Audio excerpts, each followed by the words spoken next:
Tom. I want to thank you for the opportunity to come and join you today.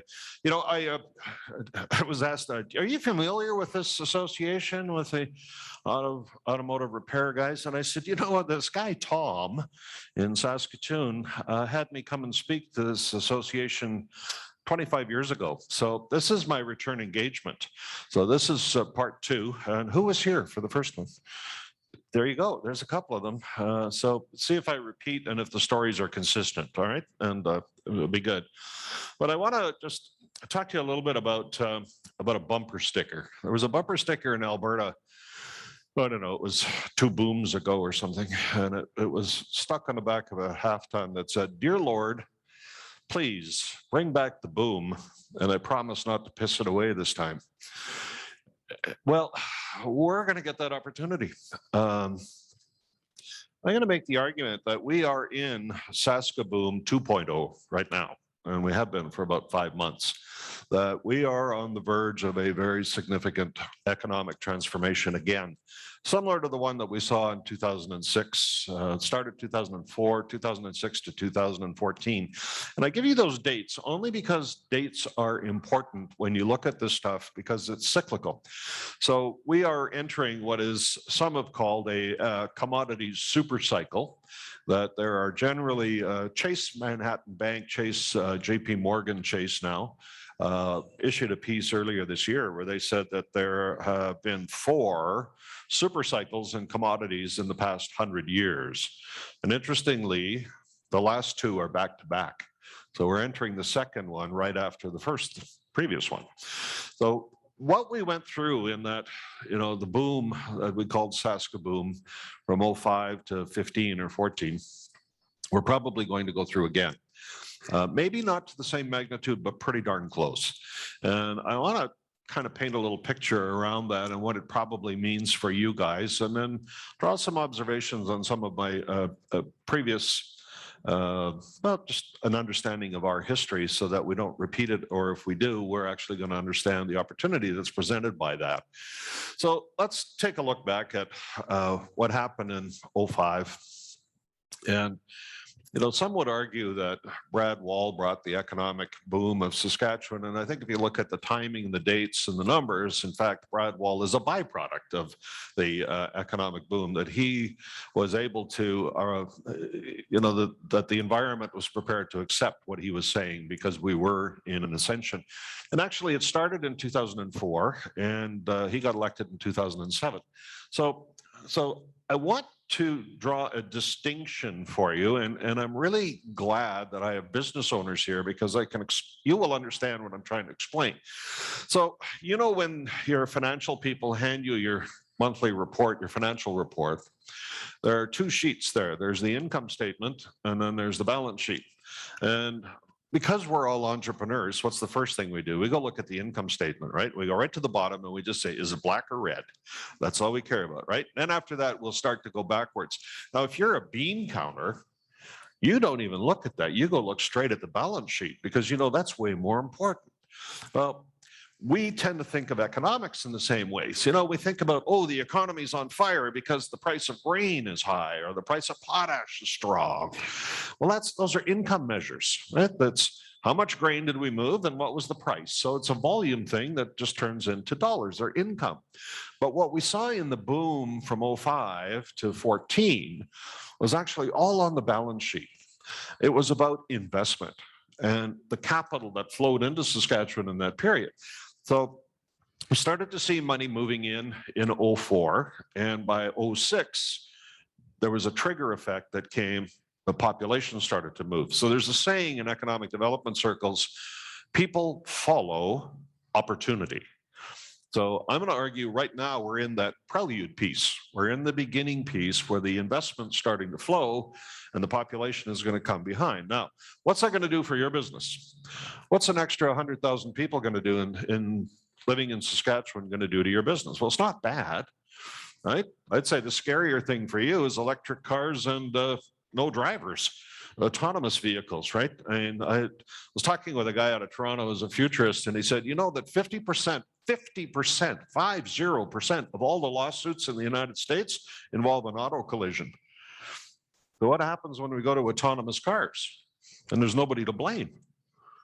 So do you think those lawyers are going out of business, or are they just going to find something else to sue on? So get ready, right? It's going to change, but half the lawsuits in the US will change. In Canada, it's not nearly so bad, but I mean, that's an order of magnitude that you're talking about the kind of change. And I want to talk about, don't let me forget, by the end, I have to talk to you about big trends. And so that really is kind of the underlying message here, but I want to weave it in with a couple of bits of observation and a little bit of history. So when we looked at that boom that happened 04, 05, 06 through to, like 08 was the best year in Saskatchewan's history economically. And it was, what was interesting was the banking failure crash in the US was in the middle of 08. It was in August. So from January to August of 08, Saskatchewan had its best year in history in 7 months. I mean, not bad, right? And CNN was writing about us because we were the only place in North America creating jobs in that period because we were in a growth mode. Why? It was all driven by investment. It was the billions of dollars that were flowing into principally potash mines, but that ended up, if you go look at the north end of Saskatoon or the north end of Regina, and you see how much industrial growth there was around there. Now, there's no potash mine in Saskatoon, but there sure is a lot of businesses that have been established to service the potash industry. And as that expansion happened, they expanded. And it added about 15% of the population. And we also saw a big increase in oil development in those days, particularly in the southeast. So that was what was driving Regina. And you saw about $30 billion worth of investment flow in over a 10-year period. There were 2 or 3 years back to back. We had $20 billion in fresh capital flowing into the province. Now, what does that do? Well, I say it's on the balance sheet because it actually increased the value of Saskatchewan. And when you build a mine, even if the price goes down, you can't unbuild the mine. So the value is still here. And the income side is what goes up and down with the price and volume that goes on. But the actual investment hasn't changed. So we're about to go into this flow. So let me just give you a little recitation of all of the things that have happened. In the last 3 days, this is what's happened in Saskatchewan. We had a $550 million announcement that the PA pulp mill is going back online. It was closed in 2005, 15 years, 16 years later, it's back. Started in 68, closed in 05. New guy's got it. He's pumping in a little over $500 million. Just across the road or down the road from them, or I'm not exactly sure what the location is, they announced something called, I think, One Sky. It's a new OSB mill being built at Prince Albert. That's $250 million. So PA has just had pretty much the better part of $1 billion in announcements and about 2,000 jobs in the last 2 days. So I can hardly wait to hear what happens next week. I mean, we're really on a roll here. But we've had 4, count them, 4 canola crushing plants announced in the last 4 months, each worth $350 million. So there's another billion and a bit. There's an outfit called Red Leaf, which is going to build a straw fiber extraction plant at Regina. So instead of taking the fiber out of a tree, which is what they do for making pulp, they're going to take the fiber out of wheat straw. So all of a sudden, wheat straw now, which is a residual, it's a waste product really for farmers, it's going to have a market. They're going to build that at Regina. It's $350 million. It's going to be built in the Global Transportation Hub. Oh, did I tell you that Cargill is building their canola crushing plant in the Global Transportation Hub? Here's a promise. The Global Transportation Hub is no longer a political story. It's full. It's gone from 0 to full, right? Handed it over to the private sector, put a bunch of realtors in charge of it, and guess what happened? A year later, it's full. Well, this works. So we've got that. Then, Jansen Potash Mine, 2 weeks ago, $7.5 billion. So what number am I at now? I'm already at 8 or 9 billion, and that's before we have any of the attendant services going around. This little company right here, GenSource, is like on the verge of a $500 million announcement, or 400 million, to build a potash mine at Tagaski, just north of Moose Jaw. They're bringing a whole new model to the game. They are going to build a small modular facility, so it will produce about 250,000 tons. So think K plus S is 12 times that size, the newest mine we have. This one will be small, but it's for one customer. And so one customer will take all the production. If they get a second customer, they put another one right beside it, another one right beside it, another one right beside it. And what's also interesting about this model is that it is no salt. No salt coming to the surface. So it's a solution mine. They will not use any lake water. They'll take water from deep underground. They will bring it up in solution. So if you understand the sort of chemistry of this, the brackish water, as they call it, which is deep underground water, has got a lot of salt in it. So when you do a conventional solution mine, you take water out of Buffalo Pound Lake, for example, and you put it down and you bring up, you create a slurry that will bring up the potash. But for every bit of potash, you get 2 bits of salt. So you have to manage the salt. You have to take it out. You have to put a tailings pile together and a pond and all that stuff. This one, it's already, the salt's already in the water, so it can't pick up any more salt. So it goes down, heat it, picks up only potash, bring it to the surface, cool it, the potash falls out of solution, but the salt doesn't, send it back down. So you just keep heat cool, and recycle the stuff. So this is a new model, and the guy who's leading this, a fellow named Mike Ferguson, who was the guy who did what is K+S. He was the chief engineer and lead guy on taking that one through to the finish line. And the day, it was called Potash 1 in those days, the legacy project. You remember that. And when it was finished and got all the approvals, K+S stepped in and bought the company. And they said to him, okay, we don't need you anymore. So this is his next project. And he's got his first customer, a German company, who's announced that they're investing 50% of the project. They've got about 200 or 300 million, I guess, Canadian in debt financing from European banks ready to go. So they've got one little bit of stuff to do. All the approvals are done. So expect to see that. And it's a change, right? It's a technological change that's coming. And so we'll see more of that. And I'm sure there's more projects that I'm forgetting here. Oh yeah, there's a helium operation down in Southwest Saskatchewan at Climax. So they've always known there's helium in Saskatchewan. Like we were extracting it near Swift Current 50 years ago. I remember writing about it way back, but it never really went anywhere. But about 2 years ago, the US government stopped selling helium. They used to be the main supplier, and they decided to get out of it. And what do we use helium for? Well, we do it, it makes your voice funny, but it also is good for party balloons, but it actually is kind of important because they use it to cool computers and MRIs and stuff like that. So we were running short in the world. And if you ever went to the party store lately, you might notice it's kind of, some days you can't get one of those helium tanks because they're out. So these guys in Southwest Saskatchewan started drilling. And as they were getting ready with their first project, they hit 2 more. So now they're at 3. They don't know how many more they're going to find, but they're down at Climax. If you know where that is, way down in the southwest corner. Next time they're drilling at Bengoff, so they're moving halfway across the bottom of the province. Could be really big. Now there is wastewater that comes up when the oil guys are drilling. So if you've been down to Bakken or that area down in the southeast, what you see is they were pumping up oil. They've been doing it for like 70 years. So that oil field is, it's getting harder to bring stuff up. So what they were doing was they would push water down, then they would flush it around, and this so-called fracking, they would fracture the rock and push the water down. It would swirl up the oil, and then they would pump it up, and they would get 1 barrel of oil, 4 barrels of water, and then they push the water back down. Some smart guy came along and said, maybe we should switch water for gas. So they started putting carbon dioxide down there. Now they're actually sequestering carbon capture, it's called, and they built a big plant at Estevan on Boundary Dam. So if you followed that, it's the world's most successful and largest commercial carbon capture operation. And it consumes a lot of its own electricity. It's one of the interesting things. It's plenty controversial, but it works.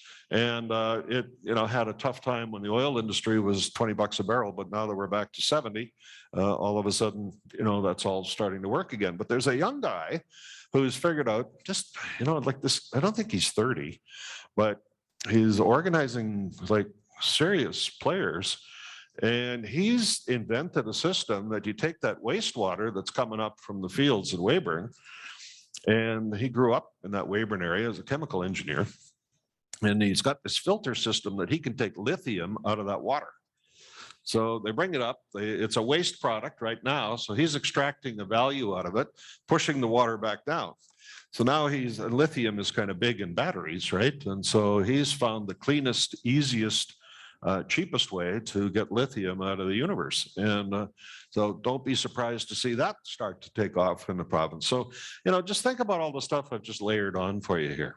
And we are in the midst of it. So what's causing all this? Well, it is driven by this commodity cycle. So these cycles tend to be about 15 years. So it's 7 up, 7 down, right? Give and take. So if you do the math, 04, we started to go up. 04, 05. And by 2014, crash, right? November 2014, the price of oil and the price of potash collapsed in the same month. That's when Saskatchewan we went down. So do the arithmetic, it's 7.5 years later. It's due, we're due, that's it, right? It's not complex. So here we are, we're in the beginning of it. So who here farms or lives close to a farm? What's the price of canola today? 20 bucks. What's the price of wheat today? 20. Yeah, flax is 25. Hey, do you remember those prices? Everybody here remember $25 bushel for anything? Yeah, that's what we got right now. And, the drought's not going to make it any better. It's going to make, grain even more valuable. So we've got grain absolutely on top of the world. We've got the price of uranium, try this on, went up 20% in the last 3 weeks. So if you were holding Cameco stock 3 weeks ago, if you were holding Cameco stock a year ago, if you bought it a year ago, you're more than doubled.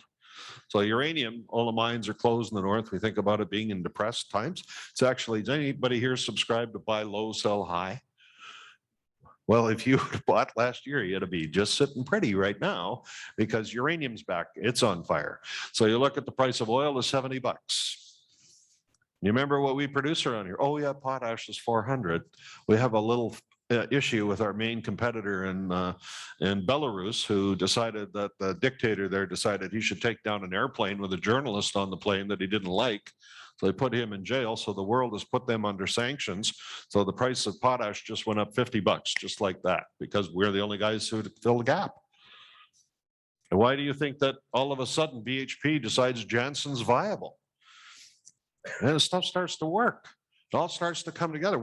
So we got this commodity thing that's starting to happen. And once the price starts to move up, the investment flows in behind. So this is what we're sitting on right now.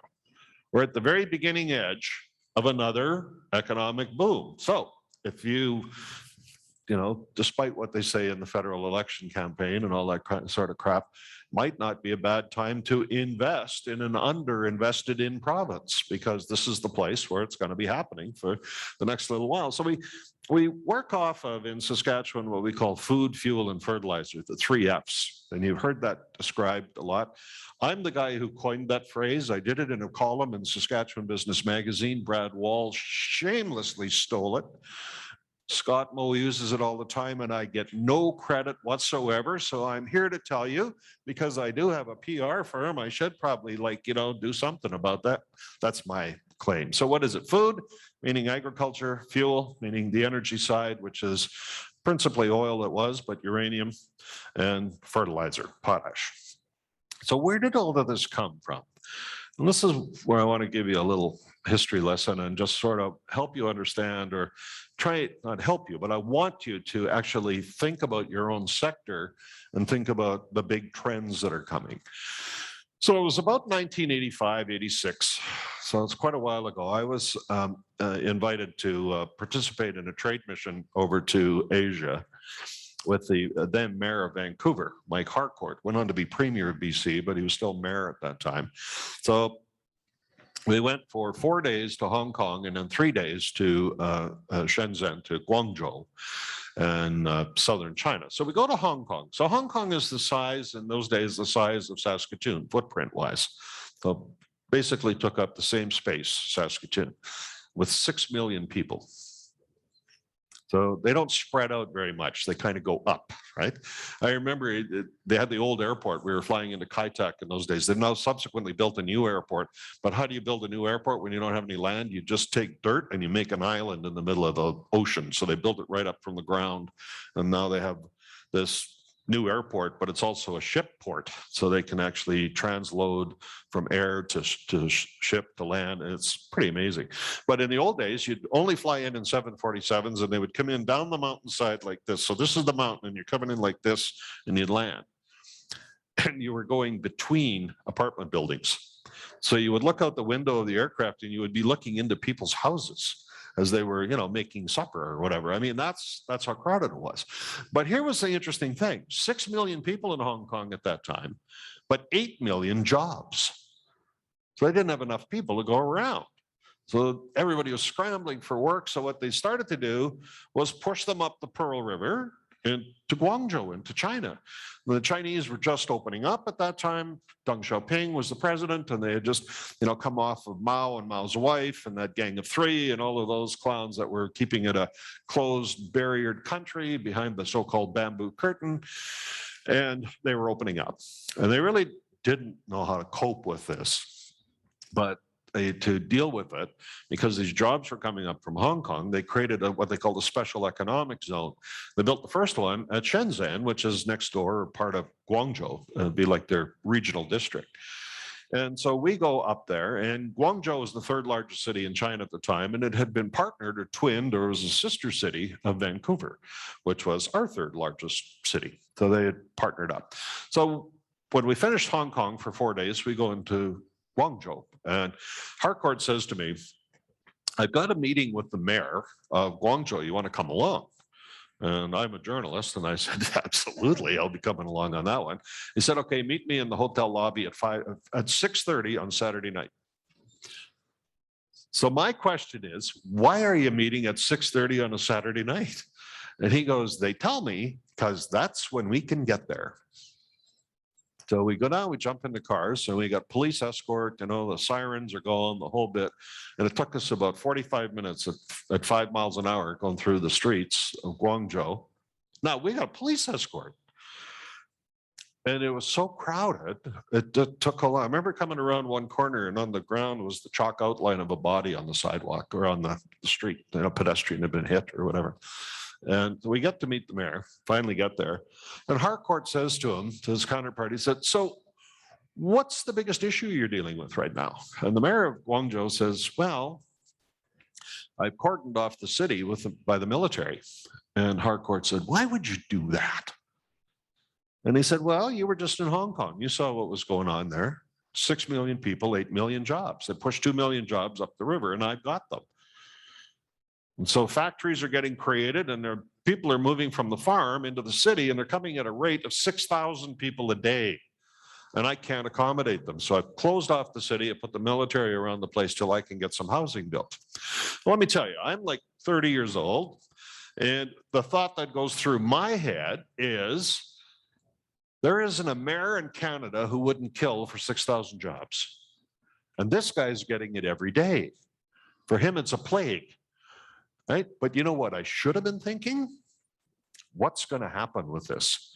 Because what I saw in the very beginning was the greatest migration in the history of mankind.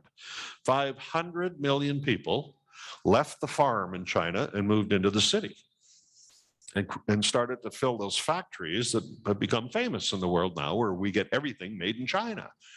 Well, what happened when you left the farm and you came into town was you got a steady paycheck. First time that ever happened. And what do you do when you finally have some money in your pocket every day? The first thing you demand is a better diet. You want more protein. And it started to shift onto farmers around the world. But farmers had to produce more protein. And to do that, since there's no more farmland, they had to put in more inputs, meaning fertilizer. And that's why Saskatchewan took off in 2004, 15 years after that migration started, was we needed to create more fertilizer so the farmers could meet the demand for all this protein. Now it's clear we can't grow enough pigs and chickens and cows to supply that much protein. So we started to move to vegetable-based protein. Now, who grew up on a farm here? All right. When you were a kid, how much pulse crops did you grow on your farm? 0, right? Nobody had even heard of lentils, except there was this one guy, Daryl, down at Rollo. He was growing it. We always thought Daryl's elevator never went to the top floor. And then something changed. And pretty soon we're all phoning Daryl saying, how do you grow those lentils things, right? I mean, all of a sudden, we started growing high protein vegetables, and it's now converted into Beyond Meat, to these vegetable based. You can buy a burger, for God's sakes, that isn't got any burger in it, right? That's how much the world has changed. And to give you an idea of order of magnitude, like you said, we did zero production of pulse crops, right? This young guy in Regina named Murad El-Khatib, he kind of figured it out because he's Turkish. His family is from Turkey, grew up in Davidson. His mom was the mayor and his dad was the doctor. And he, had been eating lentils since he was a kid, so he knew what this was about. So he said, this could go somewhere. So he started a business in his garage. Well, fast forward 20 years, it's a $20 billion a year business, or sorry, not quite that much, but he was declared the world entrepreneur of the year by Ernst & Young 2 years ago in Monaco. Was him, the last two guys standing for entrepreneur of the year, him and Bill Marriott of Marriott Hotels. And Murad beat him. Kid from Davidson, Sask. Why? All about building around this whole transformation that went on. So here's what happened in Saskatchewan. We went from no production of pulse crops whatsoever to 5 years later, we were the world's leading exporter of pulse crops. We went from zero to world domination in 5 years. Think about that. Microsoft never achieved that. That's what our farmers did. How good are we around this place? It's pretty outstanding. When I think about this whole 3 F's thing, I'm talking about food, fuel, and fertilizer. I mean, what is it really driven by? Not much that we consume. How much potash have any of you guys bought? Right? You use any at home? Not a hell of a lot, right? Imagine if Saskatchewan farmers could only sell to Saskatchewan consumers. How much land would we have in production? Babkas, right? We are exporters. We live on how the world goes. So it really doesn't matter what's happening here. It's a byproduct for us. It's an outcome. It's how it's going in China or in India or the US. That's what drives what goes on here. But here's what's interesting. Canada is much the same way. We have a small population over a large land base. But that small population means we have very limited, very small consumer market.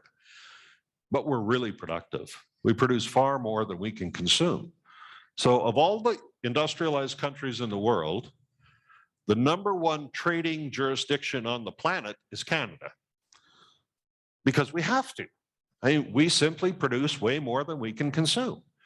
That's why it's important for us to sign free trade deals.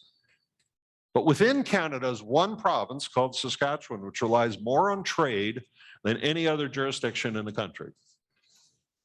70% of our economy is trade. Nobody can touch that. So Canada's #1 within Canada, we are #1. It can be argued the world's most successful global traders are right here in this room. How many of you think of yourselves in that context? Instead, we tend to look inwardly, don't we? Right? We don't think about, geez, from 0 to 5 years in world domination and pulse exports. But that's exactly where we're at. And so now you're getting into this big trend thing again. When I looked at what happened in China 30 years ago, this great migration and the emergence of what they called the middle class in China profoundly changed what happens here in Saskatchewan. So our fate was really determined when it started in 2005, was actually determined by something that happened 10, 15 years earlier across an ocean. But how plugged in are we on this? Hey, get your Google machines out. I want you to plug this into your phone. Just try this. I want you to type in one belt, one road. Guaranteed you will not get it halfway in and it'll pop up for you.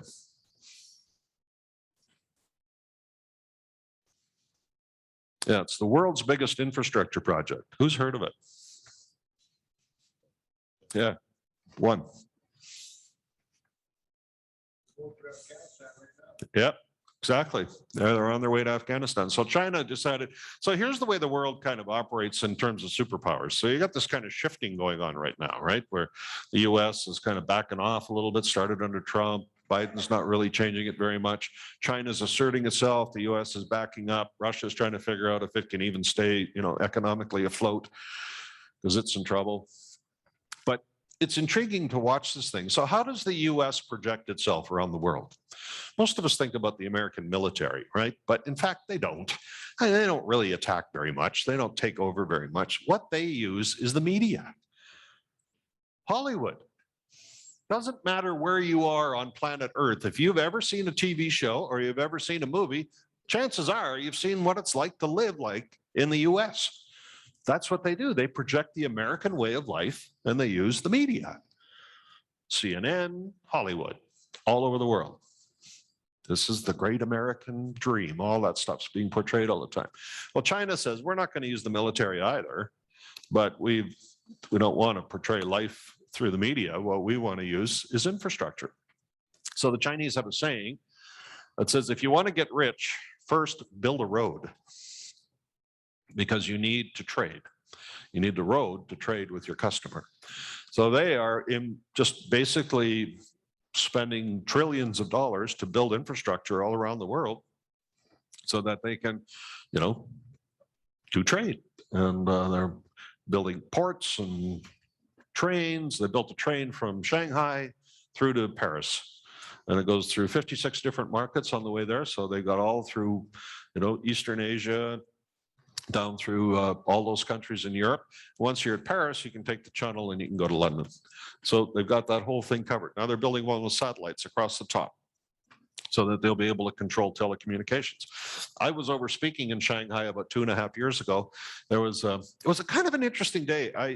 I'd never had a chance to speak over there before, but I got invited over to a Invest in Saskatchewan Day, and I was told there would be 300 high net worth individuals who are interested in parking some money in North America, and Saskatchewan had some appeal. So, okay, I go over there. So we get lined up, we go up to the front, and half an hour before showtime, and they're testing all of our equipment and that stuff. And it was sort of hilarious because they had a picture of Paul Martin, the Prime Minister, up there, and I had to explain to them I was the other one. I was the employed one. And so they had changed that around. But so I got there, and all of a sudden there are 600 people who are in the hall, not 300. And then they said, oh, by the way, we're streaming this live. Oh, okay. How many people are signed up for the stream? 100,000.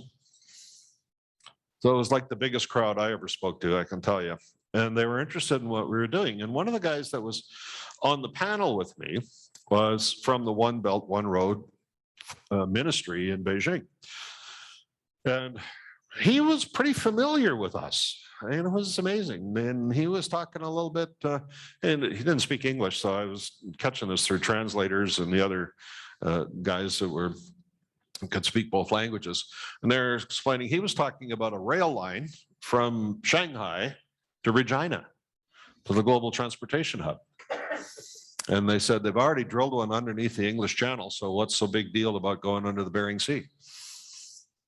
Yeah, will we see that? Not the way Canada-China relations are going right now. It ain't going to be on the agenda. But it's interesting they were talking about that, right? And we aren't. So here we are, world's most trade-dependent province. We should kind of maybe spend a couple of minutes just checking out what are some of the big trends going on around the world, because that's really going to dictate where we're going. But some of it is about just perspective. I'll just wrap this up. Holy God, I'm speaking a lot, because I want to leave some space for some questions after, right? So write some down or get some ready, because I don't want to just be a lecture. But this is about 20 years ago, 22 years ago, 1999, a guy named Stan Schmidt was elected to the president of the Saskatchewan Chamber of Commerce. Now, Stan was the general manager of what was known in those days as STV. Today, it's Global Television right across the street here. So he ran the Saskatoon operations of Global. And a media guy, sales guy, he understood the potential and the power of leverage and milestones. So it dawned on him during his year as president of the Saskatchewan Chamber. He started in June or May of '99, and he was going to finish in May of 2000. And so he said, on my term, on my watch, we're going to end a decade, we're going to end a century, and we're going to end the millennium. We should do something with that. And so he conceived this idea of, he said, when we finish my term, we're 5 years away from Saskatchewan's 100th birthday. So maybe we should take that 5-year window and start to talk to ourselves as a province about what do we want the second century to look like? And so he called it Action Saskatchewan, a blueprint for 2005. And he threw it out to the chamber membership and said, what do you guys think? What should we be including in this plan? It was theoretically, I mean, it was a business plan for a province. And that's probably not surprising coming from a chamber of commerce, is it? That they would conceive the idea of a business plan. Well, a few of us got into some banana bread one night. And it was pure banana bread. There was no THC involved. But we started to write something around this. And I remember this was the mindset of the day. Saskatchewan was really depressed. The only story that was going on was out migration, that the kids were leaving, and if the last guy out, turn out the lights, all that sort of stuff. So it was a very negative environment. We had no investment coming in. It was hard. And so I know we sat down one night, we started to say the government should do this, and the government should do that, and if they would change this policy, and then it dawned on me. I remember we left that night about midnight, and I went home, and I was angry, and I didn't know why. So I just started writing the stuff down, and by sunrise, I sent these guys a 20-pager, and I just said, I think we came at it all wrong. It isn't anymore. We shouldn't be asking what's the government got to do to fix the problem. It's more like what do we got to do. So it was interesting because it got us started. And we started to walk around the province, and we did some town hall meetings. And one of the guys in the group, we kind of assigned him to be in charge of research. So one of the things we said to him was, get us something to work with around this out-migration stuff. So he thought it'd be kind of cool to go and talk to kids in grade 8 classrooms. So he went around the province, and he would go into a grade 8 classroom, and he'd ask the teacher, you just sit at the back and be quiet. And here's what he asked the kids, one question. At what age, these are grade 8, so what are they, 13 years old, 14, something like that? At what age do you kids start talking among yourselves about moving to Alberta? Pretty cool question, right? Answer came back, age 12. Well, it was pretty clear that these kids weren't getting this from reading the business section of the Globe and Mail every morning. They were getting it at home. When we realized that as a province, the parents were actually creating an environment where the kids saw no future because the parents saw no future. And it was, we had created this thing, and we realized we needed to turn that attitude around. It wasn't about policy or this or that. It was, we had to change things around. And we started to, as we whittled away at it, and we peeled back the onion, we concluded that it was really around this one basic point. We called it the scarcity-based mindset, which went something like this. It said, if you're doing well and you're doing well, doesn't it mean that you two are getting a bigger piece of the pie? If you're getting a bigger piece, it stands to reason I got to be getting a smaller one. So I got to hate you. You noticed how we had developed a bias against success. Anybody here grow up in a small town? All of us, right? What happened in your town when you were a kid, in your small town, when the local hardware guy or the local, auto body repair guy bought a new car? What did we say?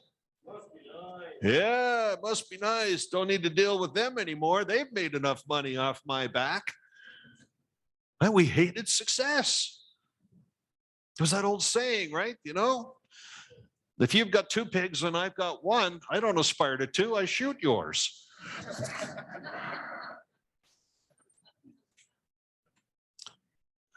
We started to realize that it was all about this whole attitude thing. And I got to run around the province talking about it a little bit, and I started to talk about, if Bill Hunter ever got that hockey team in Saskatoon, it would have been the only team in the NHL where they would have actually redistributed the goals on the 31st of March and the 31st of December every year so that we didn't have a star. Everybody was equal, right? We didn't want any stars. We didn't want anybody to succeed. But imagine, would you ever consider, where's the Rider jersey? It's sitting over here. Could you imagine Trying to build a football team and not put the best players on it? But that's what we were doing to our communities. We're saying the best players in town, we don't like you anymore. We don't want you to play, when we should have been going the other way around and cultivating them, nurturing them, wrapping our arms around them, protecting them. Instead, we're chasing them away.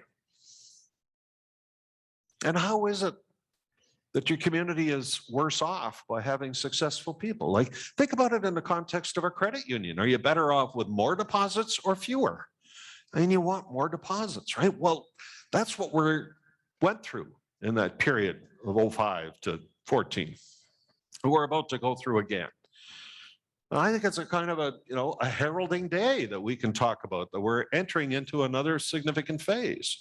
And it should be one where we are very cautious in how we attack this thing and how we approach it as a community. We must stand up and say, it's a good thing that somebody is being successful, or that there's some investment flowing, or we're creating jobs. And I'll guarantee you, for the next 18 months, your biggest struggle is going to be what they call the Great Resignation that's going on right now, where people are all quitting their jobs in post-COVID world. I can't understand it, but there it is. They're doing it. You guys probably can't find talent right now. If you think it's bad for you, go and try and run a hotel or a restaurant right now. It's just a nightmare trying to find staff. It'll be probably another year till the population starts to flow. It's usually about 18 to 24 months that behind the investment comes the people will follow. But get ready, and so I might suggest some places to look. I mean, I loved your thing with the CFL. I think that alumni thing is that's genius, and good on Sask Poly for putting that together. And that's just absolutely excellent. And one of the things Action Saskatchewan pioneered, we put on the table as one of our initiatives in there, was that bear in mind, this is 20 years ago, right? And this was not common discussion point at the time, was we said one of the untapped labor pools in the province was the First Nations community. And it turned out to be right. And I'll tell you, the construction guys embraced it in a big way. And they started, they had to learn how to do it. Right? It was not straightforward as just post a sign, hire somebody, and then it's good. They actually had to work at it. And construction guys through PCL actually started it, and they deployed something they called a coach. So they hired a construction coach. And the first guy they used was a First Nations guy, and he'd been experienced in construction. So he had quite a track record. He was the perfect guy. So as they started to employ people, they found, well, they weren't showing up for work, or they really didn't know how to do things, like they weren't packing a lunch and stuff like this. So his job was to get between the employer and the employee and coach them. So he would go to the house in the morning if they didn't show up, and I'd say, what the hell are you doing? Oh yeah, I forgot. Okay, well, and he would teach them how you have to get up every morning. And he would say, did you pack a lunch for yourself? Oh yeah, I got to do that. Did you pack a lunch for the kids to go to school? Oh yeah, I got to do that. And it was a teaching process. But guess what? Fast forward 2 years, over 5,000 people went through that program. And now they don't even run it. I mean, it's just a given. And it can happen. It takes some work. Yep, takes some work. But your program took some work too, right? I mean, we have to actually focus on this stuff. But there are answers out there if you're willing to look. And I'll tell you, with this bum foot, when I was sitting around in a wheelchair in June, and thank God for COVID for me, because I could work from home, right? I could do, everything was on Zoom. But if I'd have had to actually figure out how to get around and do it in the old-fashioned way, I'd have been hooped. I came away with so much respect for people who are disabled, their ability to get stuff done. And I tell you what, you get them a job, you'll never lose them, because it's hard for them to get work. I spent some time working with the folks at CNIB, and they have just a terrible time trying to get enough pups and this kind of stuff, these service dogs, and training people how to do it. And so they're about to launch a campaign that is around employment opportunities for those who are blind or visually disabled and visually impaired. And I'd encourage you to think about it. And the one thing I do know is, if you can use them, and maybe you can't use them on your shop floor, but maybe you can use them in your office, that they are good, productive workers and they're loyal. And you'll eliminate a lot of the churn because those people have a hard time finding a job. They don't leave them easily. Not like people who are just coming out of COVID and saying, for some reason, I don't understand. I think I'll just quit and rethink my universe. So it's, now let me just sort of wind this up with this.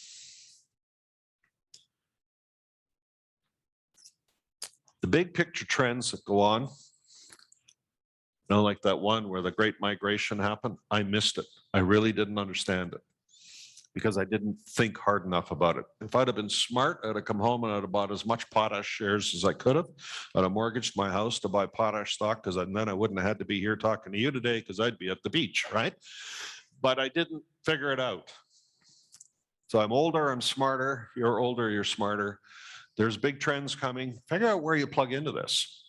And I think one of the trends that's going to happen is there's going to be more population coming to the province. And that, you know what? If 100 people came here, probably 60 of them are going to go to the two cities, but 40 of them aren't. And is your community organized, ready to chase that down? And our little PR firm here is, we're working with a community in the Southeast that we're about to launch a campaign in Vancouver. Sell your house in Vancouver for $1 million and move to Weyburn, buy the same house for $275,000 and bank the 700. It's a financial transaction that will change your life. But why aren't we talking about that? Instead we think, oh God, who can afford $1 million house? So that sort of puts us off track right away. I don't really care. Let's just help them get rid of them. And two, why not bring them here? And then what if we had just all the money here? That'd be all right. It's because all the money would follow behind would be all the managers of the money. And then the next thing you know, we'd have all kinds of people working here. And that would be good. So go back to your community and challenge your community. What are you doing? Are you really interested in growth? Yes or no? If the answer is yes, then get on with it. If the answer is no, maybe you got some thinking to do about your own place in the universe. And maybe, I don't think every community in Saskatchewan will survive. I think that some are going to. And they're the ones who are going to take the future into their own hands and they're going to have a run with it. They're going to consciously chase it. Because you know what? We're in a very unique position right now where we've got these things, food, agriculture. So look at ag. And here we are, half of the farmland in Canada is in Saskatchewan. Alberta's got half of ours. Manitoba's got a quarter of ours. So we are the kingpin on this thing. Alberta has oil and we have oil. We produce about the same amount of conventional oil as they do. We don't have oil sands like they do, so that's what makes them massive. But they don't have any fertilizer. They don't have any potash. They have no uranium. Manitoba has neither of those. So we got the food, got the fuel, got the fertilizer at a time when the world's population is doing this. It's wealthy and it's demanding more protein. We are in the best position in the planet to deliver on that. So for the first time really in our history, our asset base is lining up perfectly with what the world is demanding. Now, are we ready to capitalize on it?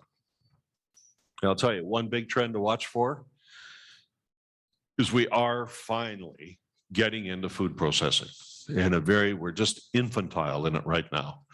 And how many, the frustration we've all had. Why do we have to send durum wheat to Italy, turn it into pasta and shoot it back here again? That doesn't make any sense. But this year we've had the announcement of 4, count them, 4, it's probably 2 more on the books somewhere that haven't been announced yet, canola crushing plants. You understand how big a departure this is? Because we traditionally have shipped raw canola overseas, they process it into oil. Now we're saying by the end of this decade, 75% of our production will go out as oil, not as seed. So here's the deal. Oil is 40% of a canola seed. That means 60% of the rail cars that we're currently using to ship canola will no longer be needed because that meal is staying behind. Now, who has heard of anybody who's planning to use that residual in any product? Nobody's even thinking about that yet. But there's going to be a mountain of the stuff sitting here. And basically, it's a waste product. So they're going to give it away initially until we figure out how to make a market out of it. Who's jumping on that? But the departure is no longer are we shipping raw commodity for processing somewhere else. That's the change. You understand the magnitude of this thing? Go back to your community and talk to your community leaders and say, hey, what are we doing about this? Are we going to capitalize on this opportunity? And guess what? Ag is back. And now we're going from primary to secondary. And I'll tell you the last story. When I was over in Shanghai speaking that time, we did a little tour around. I went out, I met a food processing family. They ran a pretty big operation, and dad and his two boys. And dad was gone somewhere, and one of the boys was gone. So the other one toured us around and talked to us. 28 years old. After our meeting, he said, come on, we'll go for dinner. He jumped in his Tesla. First Tesla I'd ever seen. So I said to him, why do you want to do food processing in Saskatchewan? Because that's what we're talking about. I said, historically, we always ship raw commodity and it's processed close to market, not close to source of supply. That's why we never did it. We would always ship it. It would be processed right near in New York or someplace right next to where the market was. And he said, yeah, I get that. But he said, listen, here's my thinking.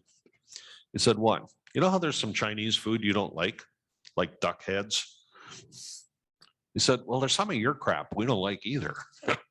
And he said, frankly, I want to send a Chinese chef over to North America, and I want them to process food directly for the Chinese palate.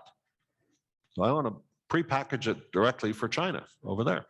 Second, as I grow, I want to control more of the chain, the supply chain. So right now I've got the market and the processing packaging at my end. I want to get closer to production. So I need to be where the producer is. And third, this was the interesting one, I want the Made in Canada logo, because that signifies pure over there. It's all about pristine environment. They think of us as environmentally, you know, blue skies, big open space, not pollution like they've got. So we went to Jack Ma, who started Alibaba. He's got it's sort of the Chinese equivalent of Amazon. So he's just got fined, I think, $250 million or something, some ridiculous number. Maybe it was 2 billion for antitrust things, because the Chinese government's attacking all of the big guys that are doing well over there right now. They're kind of doing the Saskatchewan disease. And so we went, he's starting some grocery stores. So they took us down to see their new one. It's called Huma. And this is what the grocery store of the future is going to look like. So it was, they didn't want anybody my age in there, because I am not the demographic. They want young professionals, 30 and under. That's who their target is, because they see that for the next 50 years. There are no cashiers in the grocery store. Everything is on a phone. It's on your app. You download the app and you do everything off there. There are no price tags on anything. You scan whatever item you're looking at. What pops up is the price. Here's 7 recipes that you can use this in. This is the farm it came from. I mean, like, it's just a ton of data about this thing. And then you decide if you want it or not. You scan it, click. Now it's on your app. You've paid for it, and you put it in your basket. So we get to the meat counter. And I'll tell you, Australia owned it all. All fresh. New Zealand had all the dairy, all fresh. They're flying the stuff in, butter, milk, all of it. Canada was nowhere to be seen except for a little space about this big in the frozen meat section. And there was this, I remember this package, it was like weird looking package. It had 4 ribeye steaks in it. They were frozen. And on the package, it said, this product has survived 40 below weather. Yeah, I laughed too. And then, you know, so I started to ask about that. And I started to think about it. And I used to chair the board of Big Sky Farms. So we were the largest hog producer and 2nd largest in Canada, 7th largest in North America. And we opened an operation in Iowa. So we had built some barns down there. And we brought the breeding stock in from North Carolina, which is a big hog production area. But here's the interesting thing about it. The breeding stock that came in from North Carolina, their bloodstream was carrying 46 pathogens. The stuff we were putting in our barns in Saskatchewan had one pathogen. That's 40 below. That is what 40 below does to killing bugs. It is the pure God's way of delivering biosecurity. Doesn't freeze in North Carolina. So the diseases don't get frozen off, the bacteria. We get it here. And that's what that Chinese guy was figuring out. He wanted the Made in Canada label. And what do we do with it? Do we even get that? What we need to understand, folks, and I want you guys to leave the room with this, because we're from Saskatchewan is not a reason to apologize. For the first time in our life, everything's lining up for us. And you need to understand at all levels, you are the best there is in the world. Just go out and tell your neighbor about it. Stand on a rooftop and yell. And stop blaming the neighbor for your lack of success. Get off your ass. Let's do it. Remember, you're the best that there is anywhere. Thanks for letting me join you.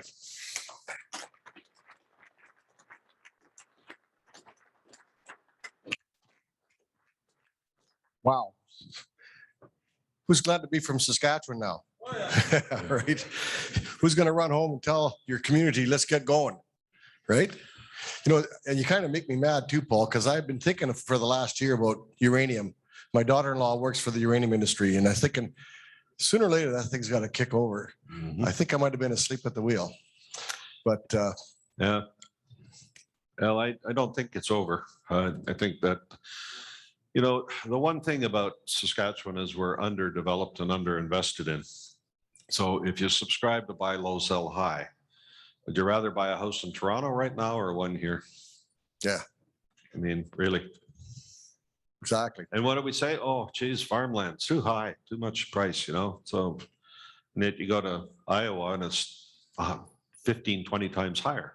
So is it too high? I doubt it. Probably not. Well, somebody else. Anyway, any questions? Yeah. Hang on, I'll get you on the mic here. Hang on, he's going to get you a mic. So everybody can hear the question. Any comment on September 20th outcomes? yeah, there will be one. Yeah. You know, when we went into it, I thought that Trudeau would get a majority. I don't think that anymore. It'll be a minority again. And, you know, we'll find out just how strong he is inside the Liberal Party. Will they keep him? I suspect that there isn't anybody in the wings, so we'll get another crack at these two guys again down the road. Yeah. Yeah. Wow. I think it's going to be sort of nothing determined. It'll be a draw and then we'll have another go. But there'll be a lot of apologies going on and stuff and mea culpas and whatever. And will that move the ball anywhere? No, probably not. Yes. That was a great talk. Thank you so much. It was really cool how you brought up Alibaba and Jack Ma. My partner and I are actually doing CanBaba, so a Canadian Alibaba. So I wondered, do you think that Alibaba model would work in Canada and in Saskatchewan? What are your thoughts? Probably not. Here's why. The thing that I was most intrigued by, like I didn't really give you a good description of the grocery store. I gave you this kind of one little thing. So here's how they're changing what the grocery store is going to look like. They don't put a best before date on anything now. Anything that goes in the store on Monday is in a green pack. On Tuesday is a blue pack. Wednesday is a yellow pack. So you can tell how fresh things are by what color the packaging is. And it's because it's all done on phone. Like you pay on everything is just run it through on your app, right? But you can then also just order. And so they have pickers in there. So we walked into this place and we're in the basement of a 40-story office tower. And we're walking around, there's a food court, and then all of a sudden they said to us, okay, you're in the grocery store. And there was no sign or anything. It was like, really? And what we were standing in front of was the seafood counter. So it would have been as big as this room. And in the center was the biggest tank, and it was full of lobsters, all live. And then all around the walls were aquariums with different varieties of fish swimming around. So you pick what you want, right? So if I wanted a lobster, they would fish one out. If I wanted that jackfish over there or that pickerel, they would take one out. Then they would say to me, do you want to take that home in the box, or do you want us to cook it for you? And right there is a full restaurant kitchen, open air, 20 chefs, and they're cooking away. So while I'm shopping, they will make my dinner. Or they say, you can take it home, or if you want, just sit over here, and right beside it is all these tables and chairs, and they will deliver it to you when you're done shopping. And they send it over with a robot. And right beside us is all these kids, all in blue t-shirts with the elephant on them, their logo. And they've got their phones out, and you'll see them all of a sudden start to act. They take an insulated bag down. They put the seafood product in, hang it on a conveyor. It goes over to fresh meat. They load it. It goes over there to vegetables, to alcohol, to all the stuff. You get your load. It's delivered anywhere within 3 kilometers of your store in less than 30 minutes. Now, because it's on the phone app and they're open every day till 10, if you always come in on Thursday and buy 4 beers and 6 bananas, if this Thursday you haven't bought your 4 beers and 6 bananas, at 10 to 10, it sends out a text to you, said, you haven't bought your bananas today. Do you want us to deliver them before closing? Now, you need to be within 3 kilometers to make all this work, right? Can we do that here? I don't know if we've got the density of population to do it. Wow. Yeah, but that's what the grocery store tomorrow is looking like, guys. It's like blew me away.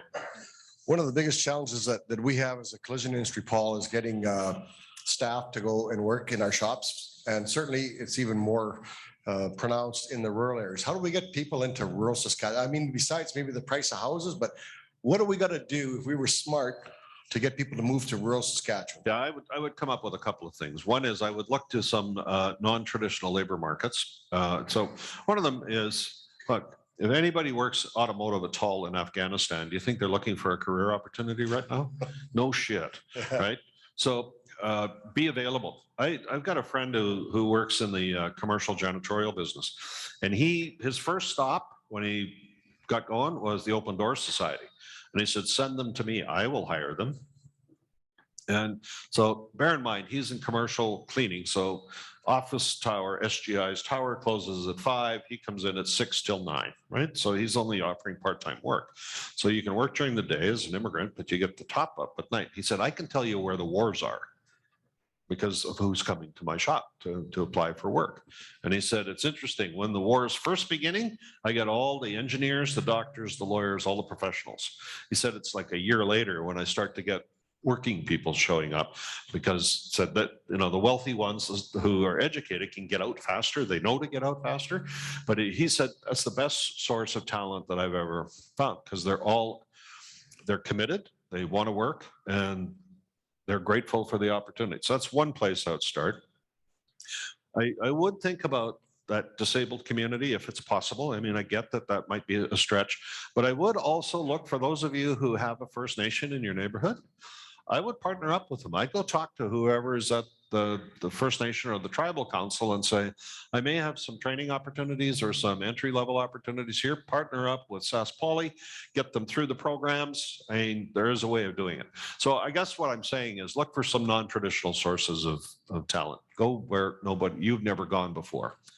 Yeah, It's worked. Is it more work? Yeah. But how much work is it to take on a job right now where you have no talent on the shop floor, right? It's a hell of a lot more work. So it might be an investment worth pursuing. awesome. So for me, it's about look at non-traditional places. Awesome. Anybody else? We're actually at 2 o'clock anyway, so Look at that. I started early and ended late.